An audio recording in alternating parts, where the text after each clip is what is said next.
déçus. Parce que je vais vous démontrer que cela n'arrivera pas. Que ce sont des contes de fées pour enfants mal informés.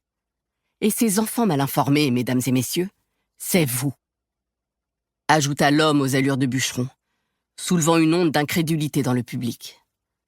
Vous, et tous ceux qui, dehors, se laissent abuser par les gros titres des journaux et par des podcasts racoleurs. Je vous le dis, aucun de vous ne s'installera jamais sur Mars.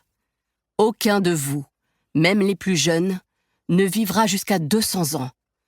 Aucun de vous ne mangera les fruits d'une agriculture vertueuse, cultivée sur des parcelles de taille réduite, plutôt que sur d'immenses surfaces agricoles.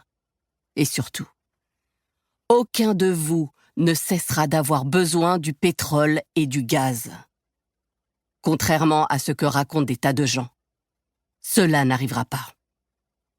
Une nouvelle vague de stupeur survola l'auditoire. Mais d'abord, un peu de contextualisation, reprit Rubin plus calmement.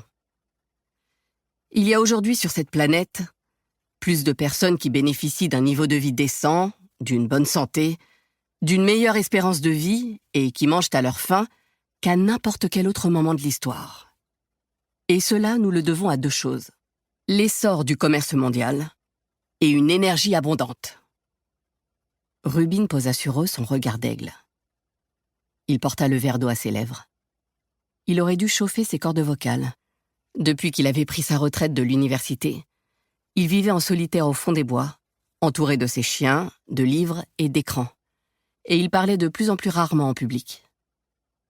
L'homme dont Bill Gates avait dit qu'il attendait chacun de ses livres comme certaines personnes attendent le prochain Star Wars, avait grandi dans les montagnes de Bohême-Moravie, où il avait appris de ses parents la nature et la maîtrise de l'énergie.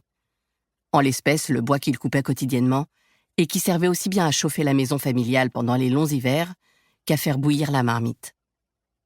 C'était un homme pragmatique, un homme sage. Et surtout, c'était un homme bien informé, contrairement à bon nombre des prétendus experts présents dans la salle.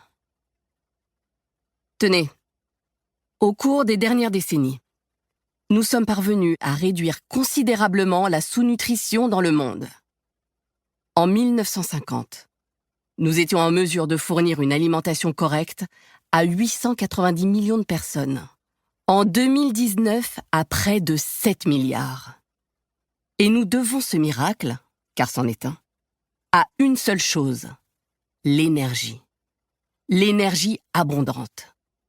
Comme l'a souligné l'écologiste Howard Odum dès les années 1970, tous les progrès au cours de l'histoire sont dus à des apports exceptionnels d'énergie, et les progrès cessent dès que ces apports disparaissent.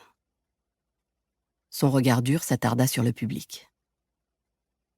L'abondance d'énergie est la base même et la condition du progrès. Pourtant, la plupart des économistes modernes, ces gens qui exercent plus d'influence sur nos politiques que n'importe quel autre type d'expert, oublient fréquemment l'énergie dans leurs théories. Ils ignorent l'importance vitale de l'énergie dans le processus de production de tous les matériaux et de toute l'électricité indispensable à la survie d'une civilisation comme la nôtre. Dans l'ombre de la salle, les économistes présents froncèrent les sourcils. Autre fait remarquable, martela Rubin, nous avons développé ces 200 dernières années une compréhension sans précédent du monde physique, de la nature, de l'univers et de toutes les formes de vie, des amibes au corps humain et aux gènes. Des connaissances tellement précises qu'un spécialiste de mécanique quantique aura aujourd'hui le plus grand mal à déchiffrer une page rédigée par un spécialiste d'immunologie et vice-versa. C'est d'ailleurs une des raisons pour lesquelles la plupart des gens, c'est-à-dire la plupart d'entre vous, ont le plus grand mal à comprendre comment marche vraiment le monde. Ce qui les rend vulnérables aux théories fantaisistes comme aux solutions irréalistes proposées par nombre de chercheurs et naturellement de partis politiques. L'homme qu'un professeur de physique appliquée de Harvard avait qualifié de « tueur de conneries » marqua une nouvelle pause. Pas un murmure, rien. Il les tenait. L'autre raison, dit-il en reposant son verre, c'est que vous êtes déconnecté des processus complexes qui conduisent à la production d'une nourriture assez... Livre audio complet gratuit disponible en description de cette vidéo.